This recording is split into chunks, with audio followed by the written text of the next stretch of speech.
John F. Kennedy, the 35th President of the United States, once said, "It is not our wealth that built our roads, but it is our roads that built our wealth."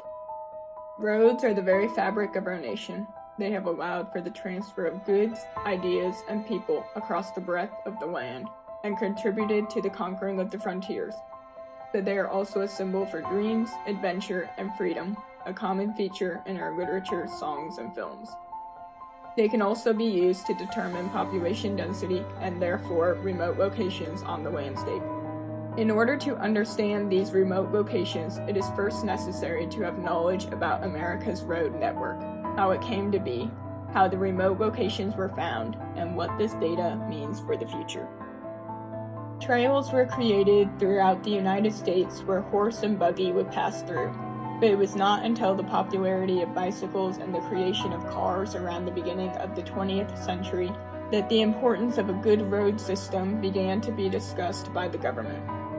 The Federal Aid Road Act of 1916 created the Federal Aid Highway Program. Railroad tracks were constantly congested and could not be relied on for timely transportation. Trucking increased considerably during this time. However, with the entry into World War I, just over 17 miles of roads were created. This transitioned into the Federal Highway Act of 1921, which provided funding for a system of paved, two-lane interstate highways.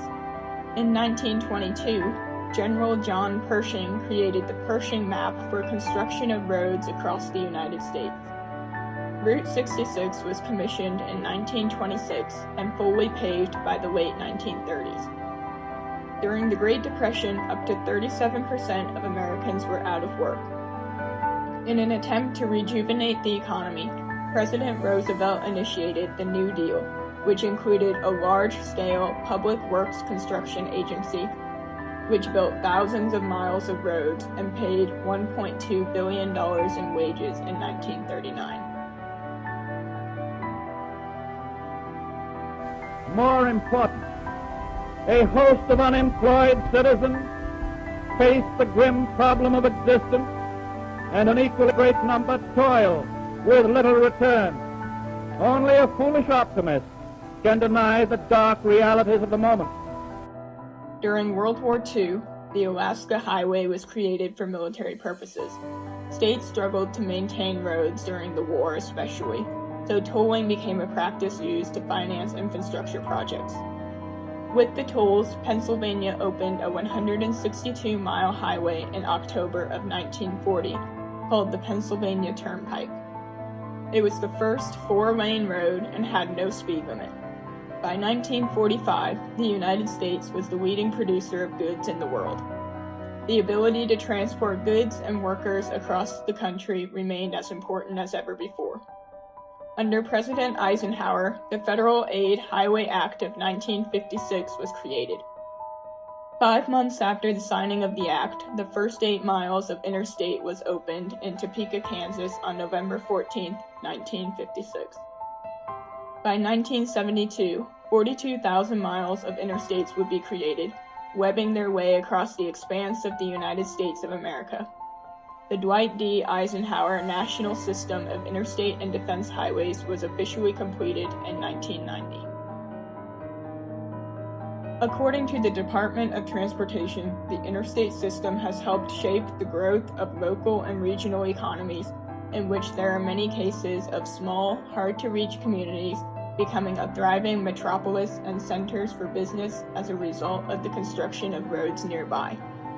It has also increased access for those traveling longer distances to work. It has connected the many modes of transportation like airports, rail yards, and marine ports.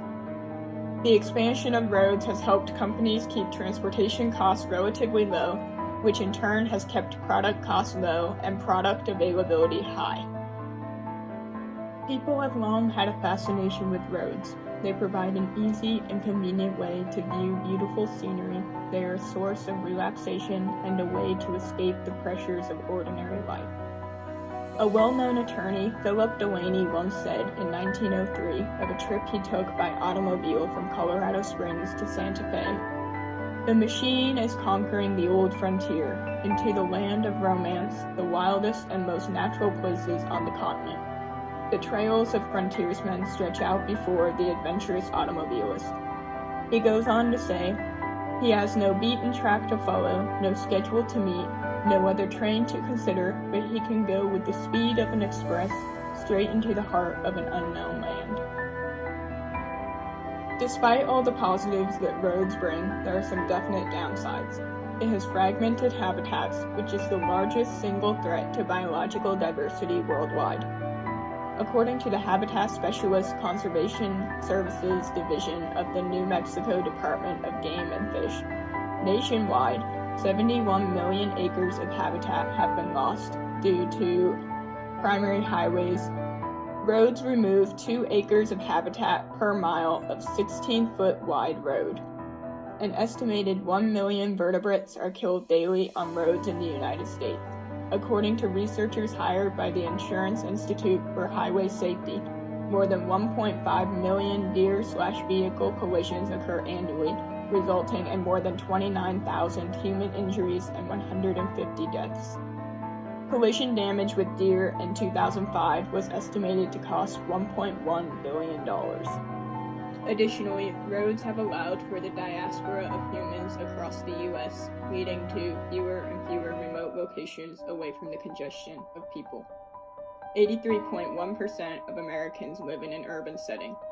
According to Healthline, compared to rural residents, people found in urban settings are 21% more likely to have anxiety and depressive disorders, and 39% more likely to have mood disorders. While COVID-19 has helped increase outdoor recreation, roughly half of the population in the U.S. did not participate in outdoor recreation even one time. Car, backyard, backpacking, and RV camping was the 4th most popular activity for those who did partake in outdoor recreation. It was these statistics, my acknowledgement of the amount of urbanization we have, and my own love and fascination for roads that prompted me to do a research project related to them. While doing a research experience for undergraduates in North Carolina, I noticed that the population in the state of North Carolina is more densely populated than in Nebraska. Additionally, nearly all of the roads are paved and there are fewer back roads. I wanted to try to find someplace remote in North Carolina. When researching this idea, I found a unique resource called Project Remote. It is a website run by a wife and husband who are ecologists. They used ArcGIS and road data to calculate this location. However, they do not reveal the specific coordinates, the data they used, and they have not calculated the spot for all 48 contiguous states in the United States. Using GIS, I calculated the most remote place in the state of North Carolina based on its distance from the nearest road, and believe I got approximately the same location as that in Project Remote. I became intrigued by this idea and decided for this project I wanted to find this location in every state in the 48 contiguous states. To broaden my horizons and skills, instead of using ArcGIS for this project, I used QGIS, which is an open-sourced, free software based on the same concepts as GIS. It has grown substantially in the past 5 to 10 years and has become increasingly intricate and popular. The data used was from the United States Geological Survey. I used road data from this source as well as trail data. I did not include islands or water bodies in the calculation. The remote spot had to be on the mainland. The distance was calculated by rasterizing the road data, which is a process of changing mined data into pixels. This makes the roads quantifiable. After that, the proximity from a spot on the landscape to a pixel of the road can be determined. This was done for all 48 states. As can be seen in this map, these are the most remote locations based on road and trail data in each state. The least remote location was in Iowa, being 0.87 miles away from the nearest road. I wanted to really delve into some of these locations to determine why the location is where it is, so I looked at elevation. Red represents higher elevation, and blue represents lower elevation. Green is in the middle. As can be seen, Iowa is very flat. the range of elevation across the state went from 0 meters above sea level to approximately 500 meters above sea level. While elevation is only weakly correlated to how far a remote location is from a road, it should not be disregarded entirely. I believe that because Iowa is so flat, it was easy to construct many roads across the state. Perhaps a stronger correlation would be found between change in elevation across the state instead.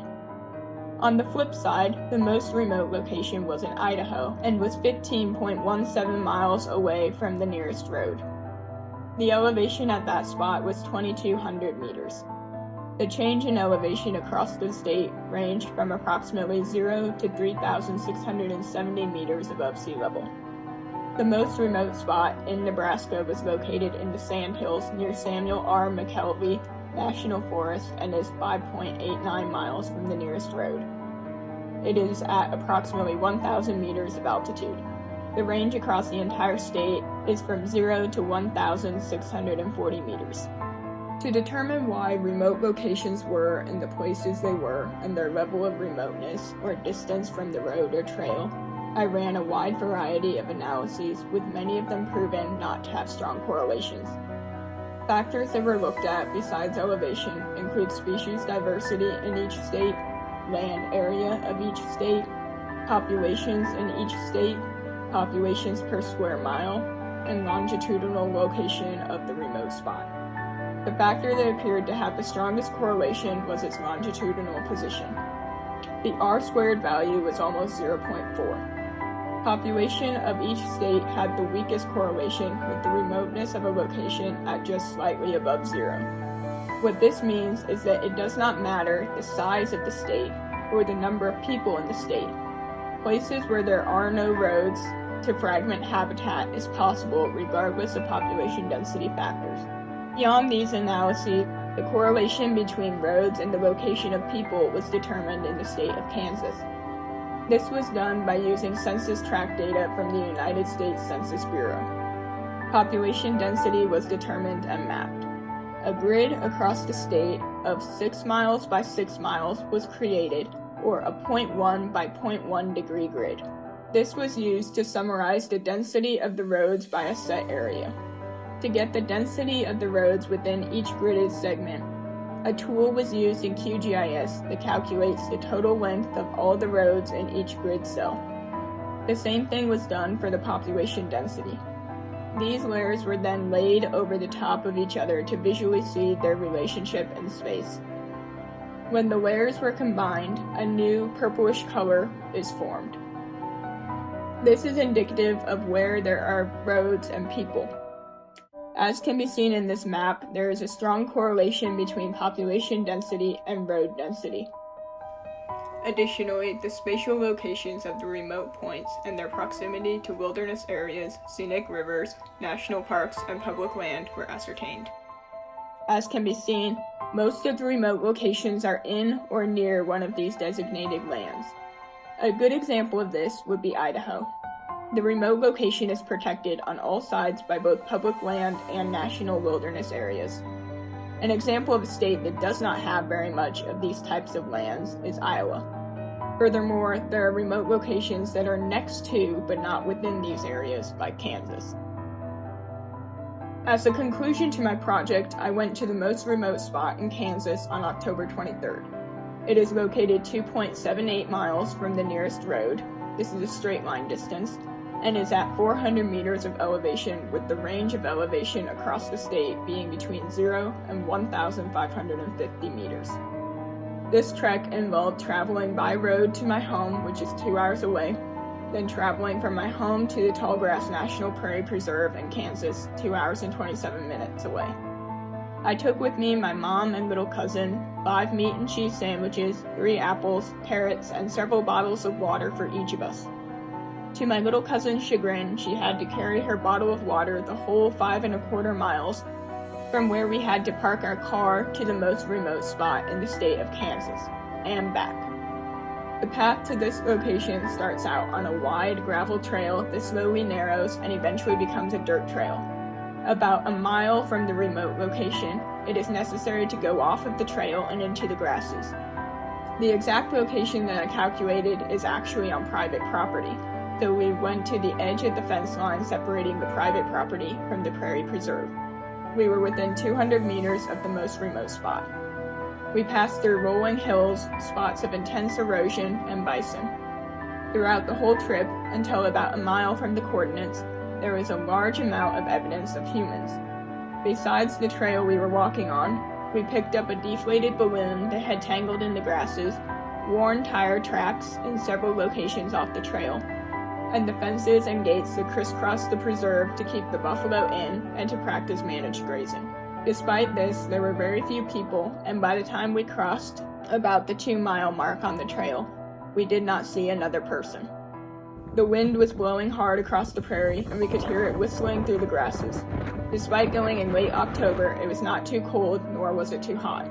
We saw many different plant species and a few different animal species. There are many different ways to determine the most remote location. This project could be redone with the consideration of railroads, airports, military bases, as well as the roads and trails. Cell towers could also be used. Furthermore, calculating Hawaii and Alaska's remote locations would be interesting for future research. Many more analyses and correlations could be analyzed. However, my project provides a good foundation and can be used by ecologists to aid in research related to habitat fragmentation by roads. It can also be used by those interested in traveling to unique landscapes. This project prompted me to realize that even though roads crisscross America in a vast and intricate web, it is possible to find remote locations in every single state, but the remoteness of each spot varies tremendously. Thank you for listening and exploring the remote locations in the 48 contiguous states with me. Until next time, bye-bye.